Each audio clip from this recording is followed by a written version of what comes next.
It was a Thursday morning in early October, and I was sitting in my car in the hospital parking garage for 7 minutes before I could make myself go inside. My hands were steady, they always are, but something behind my sternum felt like it was being slowly compressed. I had just listened to a voicemail 3 times, not because the reception was bad, but because my brain refused to process what it was hearing. This is a courtesy notification from Meridian Capital Group regarding a commercial lien filed against property located at 4,412 Holloway Creek Road, Hargrove County, Georgia. As the named co-borrower on loan account ending in 7,741, you are required to respond within 14 business days or legal proceedings will commence. Co-borrower. I had never heard of Meridian Capital Group in my life. I had never signed anything connected to a property in Hargrove County. I had not been to Hargrove County in 4 years, not since my grandmother's health started declining, and my stepfather made it quietly clear that my presence at family gatherings made everyone uncomfortable. The property at 4,412 Holloway Creek Road was my grandmother's house, the one she had lived in for 41 years, the one my grandfather built with his own hands before I was born. And according to Meridian Capital Group, it was now collateral on a loan for $280,000 with my name attached to it. Have you ever had a moment where something cold and clear just drops through you? Not like fear, but like recognition? Like some part of you already knew this was coming and had been quietly dreading it for years? That was what I felt sitting in that parking garage. Not shock. Something worse. Confirmation. Let me tell you who I am. My name is Maya, and I am 31 years old. I am a pediatric occupational therapist. I work with children who have sensory processing disorders, traumatic brain injuries, children who came into the world with every possible disadvantage and still show up every single day and try. I am good at my job. I am, in fact, the kind of person other people describe as unnervingly calm under pressure. My supervisor once told me I was the most regulated nervous system in the building. She meant it as a compliment. She didn't know it was a survival skill I had been practicing since childhood. My mother died when I was 9. After that, it was just my father, my older brother Derek, and me.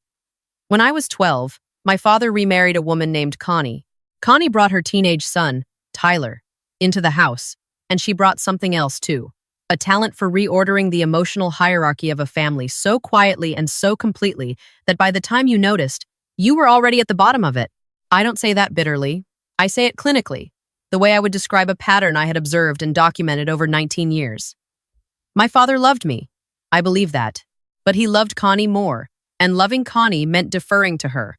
And deferring to her meant that when she decided I was the difficult one, the sensitive one, the one who made things harder than they needed to be, my father looked at his shoes and said nothing. Derek, my actual brother, learned the rules faster than I did. He aligned himself with Connie early, and in doing so became her favorite of the 3 of us, which my father also apparently found acceptable. I left for college at 17 on a partial scholarship. I had worked 2 jobs to supplement. I came home for holidays for several years, and then, gradually, less and less. My grandmother was the thread that kept me connected. She was my mother's mother, not connected to Connie or Tyler or any of the new arrangement, and every summer until she got sick, I drove down to Hargrove County and stayed in her spare room and ate her cooking and sat on her porch and remembered what it felt like to be in a house where I was not an inconvenience. When my grandmother's health declined, Connie inserted herself immediately. She became the coordinator, the one who managed the medical appointments and the finances and the communication with the doctors. My grandmother was 83 and exhausted and grateful for the help, and I was 4 hours away and working 50 hours a week, and I told myself that whatever Connie's motives were, my grandmother was being cared for. I told myself that often enough that I almost believed it. My grandmother passed away 6 months ago. She died on a Tuesday afternoon in April, and I found out from a text message from Derek that simply said, "Grandma's gone. Funeral Friday. Just so you know. Just so you know." 4 years of managed distance, of being slowly edged out of my own family's orbit, and that was how I learned my grandmother had died. I went to the funeral. Of course I went. I sat in the back because by the time I arrived, the front rows were already full of Connie's people, her sister, her church friends, her book club, women who had known my grandmother for 6 months and were weeping openly while I sat in the second to last row and felt something go very quiet inside me. Tyler was one of the pallbearers. My actual brother was one of the pallbearers. I was not asked. I was not even told there would be pallbearers until I arrived and saw the arrangements already made. After the service, Connie put her hand on my arm outside the church and said, so softly that no one else could hear. "We're so glad you could make it, Maya." It would have meant the world to her. Past tense, would have. As if my presence was already a historical footnote. I drove home that night and did not speak to anyone in my family for 3 months. That silence had felt like grief, which I suppose it was, but it had also felt like a decision, one I hadn't quite finished making yet. Then the voicemail from Meridian Capital Group arrived, and the decision got made for me. I didn't go into the hospital that morning. I sat in the parking garage and called an attorney named Sandra Voss. Sandra is not the kind of attorney you call when you have a question about a lease agreement. She is the kind of attorney you call when you need someone who will read the situation without flinching and tell you exactly how bad it is. She was referred to me years ago by a colleague who had gone through a messy property dispute with her ex-husband's family, and I had kept the number in my phone the way you keep a fire extinguisher in your kitchen, hoping you never need it, but not foolish enough to throw it away. She picked up on the third ring. I said her name. I said I had a situation. I told her about the voicemail, about Meridian Capital Group, about the lien on my grandmother's property with my name as co-borrower. My voice was level. It always is. I use the same tone with children who are having sensory meltdowns, steady and calm and entirely present, because panic is contagious, and so is stillness. "Send me the account number and the property address," she said. "I'll pull the filing. Can you come in this afternoon?" I moved 3 client sessions. I went in at 2 o'clock. The filing was worse than the voicemail. Sandra laid it out on her desk with the particular care of someone who had learned to deliver bad news slowly enough for people to absorb it. The lien had been filed 8 months ago, 2 months before my grandmother died. The loan was a commercial note, structured as a short-term bridge loan with a balloon payment clause, meaning the full $280,000 was due in 18 months from origination, which was now 10 months away.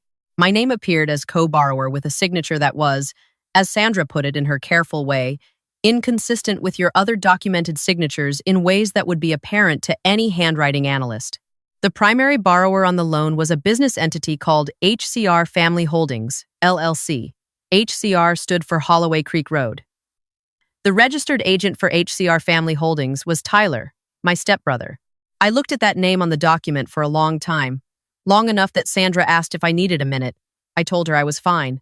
I was not fine, but I was functional, which for me has always been close enough. Tyler had taken out a nearly $300,000 loan using my grandmother's house as collateral, with a forged signature listing me as co-borrower.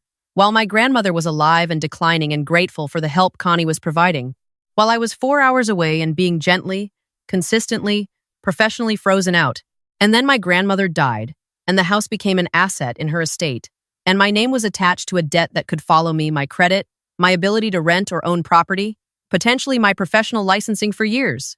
They hadn't just stolen from an old woman. They had put a lien on my future. Sandra asked me what I wanted to do. I told her I wanted everything, a forensic review of every document connected to my grandmother's estate, a challenge to the lien based on signature fraud, an audit of the probate filing. I told her I needed to know the full scope before I decided how hard to push. She looked at me over her reading glasses with an expression I had seen before. It is the expression people wear when they are recalibrating someone downward or upward, and in this case, it was upward. "Good," she said. "Let's find out what we're dealing with." She called me 4 days later. What we were dealing with was significantly more than a forged signature on a loan document. The estate filing for my grandmother had been submitted by Connie as the designated executor, a role my grandmother had apparently assigned her 2 years prior via an amendment to her will. That amendment had been witnessed and notarized, which Sandra said was either legitimate or very carefully arranged. The original will, filed a decade ago, had named my grandmother's sister as executor. Her sister, my great-aunt Ruth, had been quietly removed from that role without anyone in our family being notified, or at least without me being notified. There was more. The estate inventory filed with the probate court listed the Holloway Creek Road property as encumbered, meaning the lien Tyler's LLC had placed on it was already factored into the accounting, conveniently reducing the net value of the estate and therefore the amount that would eventually pass to any beneficiaries. My name was one of 4 people listed as heirs in the original will. The revised document, the one Connie had submitted, listed 3. My name had been removed. I want to be honest about what happened when Sandra told me that. I had expected fraud. I had expected greed. I had expected Connie to have done something that confirmed every instinct I had suppressed for nearly 2 decades in the interest of keeping a fragile peace. But seeing it laid out, the amended will, the excised name, the LLC built on my grandmother's address, the forged signature, seeing the architecture of it, the planning, the years it must have taken to position all of this. That was something different. That was not opportunism. That was intention. They had been building this for a long time. While I was attending holidays and sending birthday cards and driving 4 hours to sit in a hospital waiting room because my grandmother had a procedure, they were quietly erasing me from the paperwork. Sandra asked if there was anyone in the family I trusted, anyone who might have information, or who might be a witness to conversations or arrangements made over the past few years. I thought about that for a long moment. I said, my grandmother had a sister, Ruth. She was the original executor. I haven't spoken to her since before my grandmother died. We were never close, but I always had the impression she didn't think much of Connie. Sandra said, find her. I had a phone number for my great-aunt Ruth that was 3 years old. I called it, expecting it to be disconnected. She answered on the second ring. The conversation we had was not what I expected. I had expected wariness or distance, or the careful non-commitment of someone who didn't want to be involved. Instead, after I identified myself and told her why I was calling, there was a silence that lasted long enough to be significant, and then my great-aunt Ruth said something that changed the entire shape of what I thought was happening. Maya, she said, I've been waiting for you to call. She had not been removed from the role of executor by my grandmother. She had been told by Connie that my grandmother had decided to make the change, that it was my grandmother's wish, that Ruth's declining health made the responsibility too burdensome. She had accepted this because she was 79 years old and had just lost her sister and had trusted that a family member would not lie to her about something like that. But she had kept everything my grandmother had ever given her. She had cards, letters, a recorded phone conversation from 14 months ago in which my grandmother, sharp and clear and unambiguous, had told her she was worried about Connie, that things were being moved around, that she had tried to call her attorney, but Connie had begun managing her phone time in the way one manages the communications of someone who is elderly and isolated and grateful for any help at all. My grandmother had said, on that recording, that she was worried about Maya. She had said, I don't want Maya to be left out. Ruth, I need you to make sure Maya is not left out. My great-aunt Ruth had saved the recording. She had saved it on 3 separate devices because, she told me, she had grown up in a time when women learned early that the only protection you had was documentation. I drove to see her the following weekend. She lived 2 hours north of me, in a small house that smelled like cedar and old paper, and she met me at the door with my grandmother's eyes and a posture that made clear she had not spent 79 years on this earth to be intimidated by anyone. She sat me down at her kitchen table and she put a manila folder in front of me, and we went through it together for 3 hours.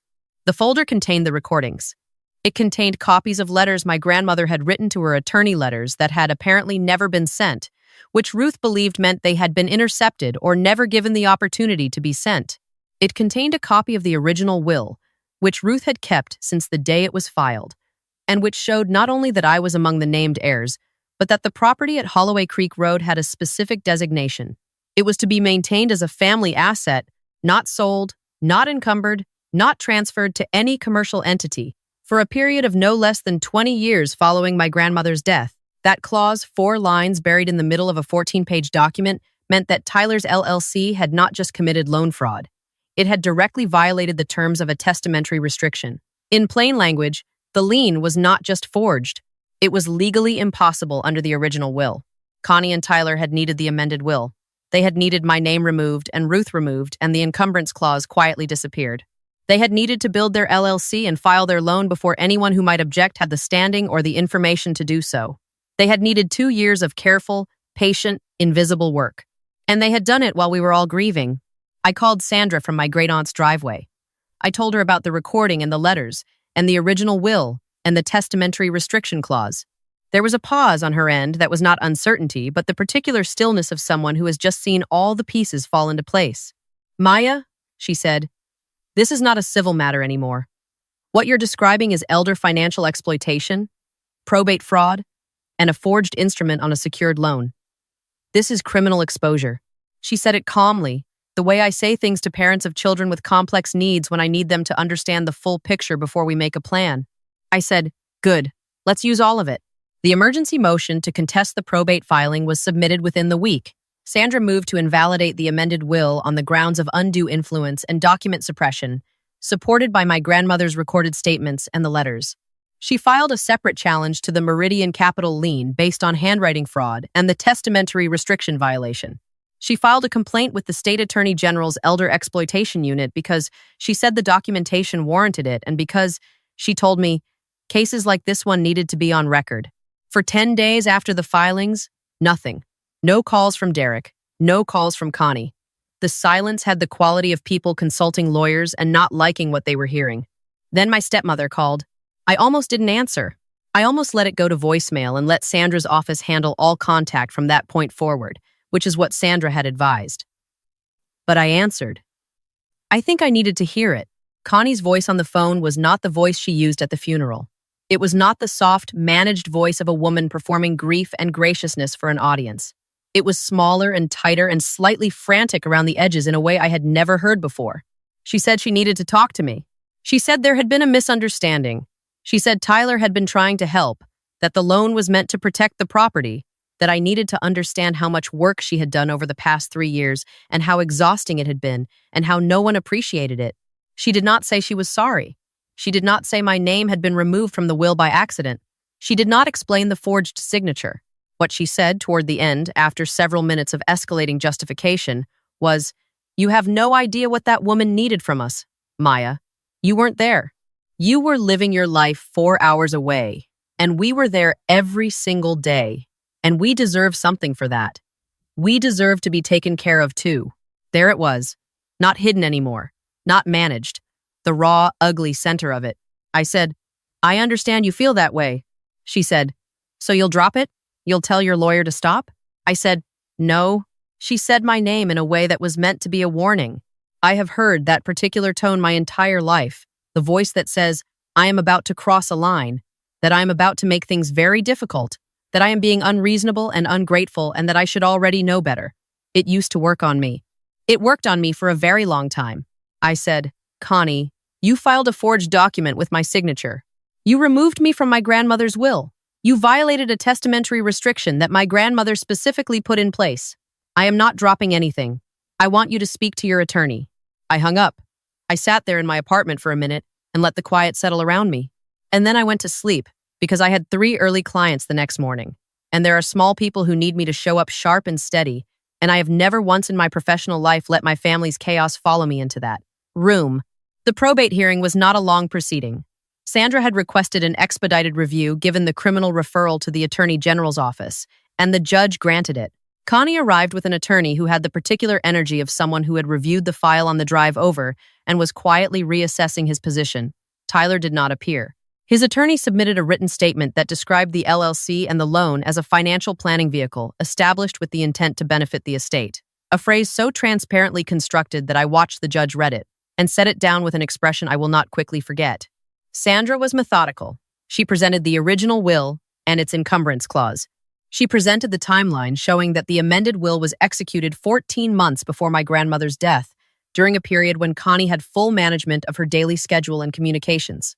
She presented the recorded conversation in which my grandmother expressed concern about financial changes and specifically named her worry about me being protected. She presented the forensic handwriting analysis of the lien document showing 17 specific inconsistencies between the signature on the loan and verified examples of my handwriting.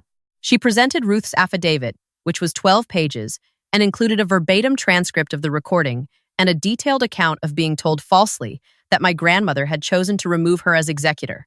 And she presented one more document that I had not known about until 2 days before the hearing, something Sandra's research team had found in the property records.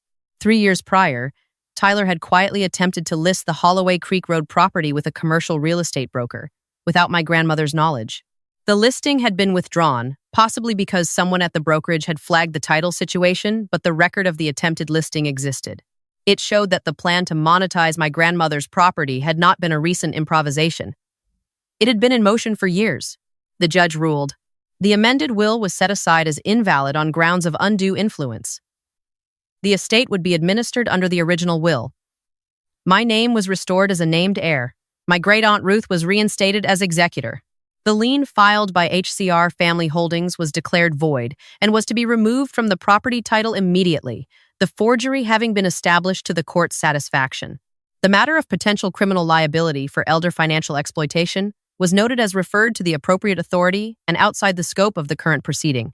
Connie's attorney requested a recess. The judge denied it. I watched my stepmother's face during the ruling. I had been watching her face my entire life, monitoring it for cues, adjusting my behavior in response to it, managing the temperature of every room I shared with her based on what her expression was telling me. For the first time in 22 years, I watched it without any investment in what it meant for me. I watched it the way I watch weather through a window, noting what I saw, feeling no obligation to go stand in it. She looked diminished, not destroyed, not theatrical, just smaller. The architecture of her authority over that family had been built on everyone's agreement not to look too closely. The moment someone looked closely, it could not hold. My brother Derek left the courtroom without speaking to me. I didn't try to stop him. Some distances are not distances anymore. They are destinations. And the kindest thing you can do is let people arrive at the one they chose. 2 weeks after the hearing, my great-aunt Ruth called me. She had found something in my grandmother's house while she was going through the rooms as executor, a letter my grandmother had written, sealed, and addressed to me, tucked inside a Bible on the nightstand in the bedroom. I drove down to get it. Ruth handed it to me at the door and then went back inside to give me privacy. And I sat on the front steps of my grandmother's house with the afternoon light coming through the pecan trees in the yard, and I opened the letter. My grandmother wrote in a hand that had gotten smaller and more careful with age, but it was still recognizably hers. She wrote that she loved me. She wrote that she was sorry for the years I had been made to feel like less. She wrote that the house was supposed to be mine to come home to, not to own, but to come back to whenever I needed it, for as long as the family needed a place to gather that had nothing to do with anyone's agenda. She wrote, "I know I haven't been able to protect you the way I wanted to. I hope someone finds a way." Someone had.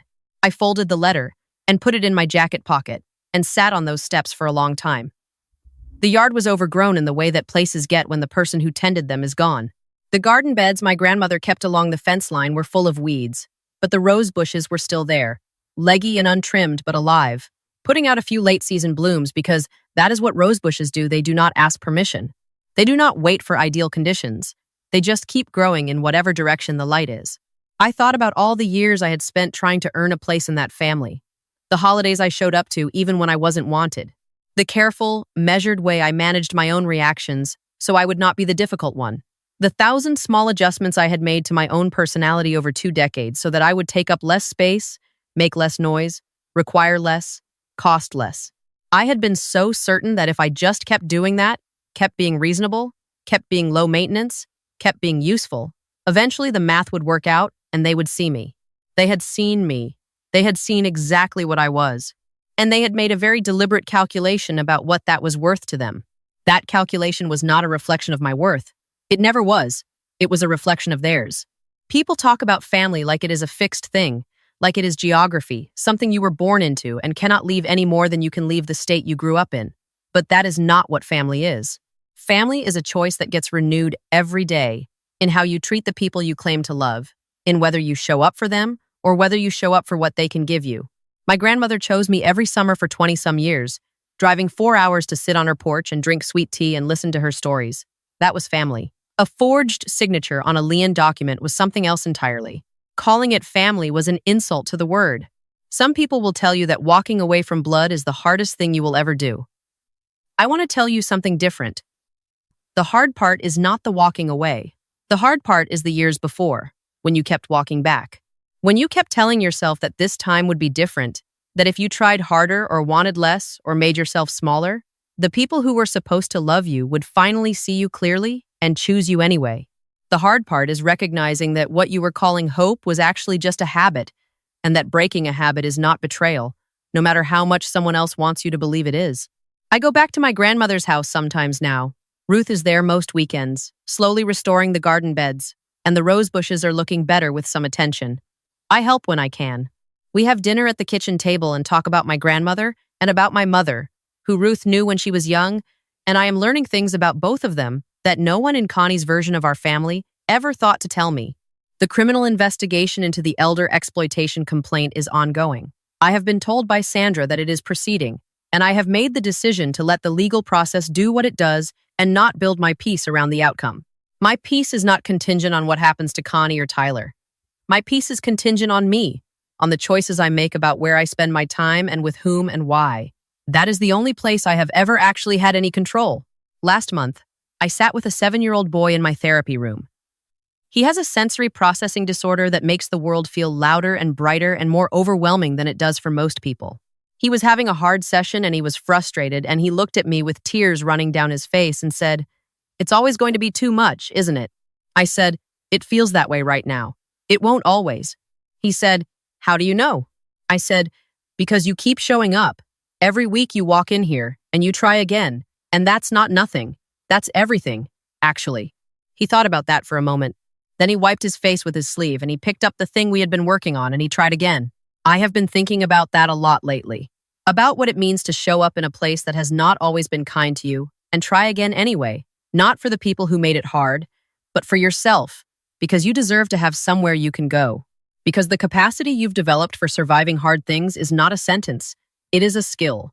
And at some point, you get to decide what you use it for. I get to decide now. That is not a small thing. I have thought about it, and I am certain that is not a small thing at all. If any part of this story landed with you, if you have ever been the one who was quietly erased from something you deserve to be part of, I'd like to hear about it. Leave a comment below. And if someone in your life needs to hear that walking away from something that was never built to hold you is not failure, please share this with them. Hit the like button if you stayed until the end. I'll see you next time.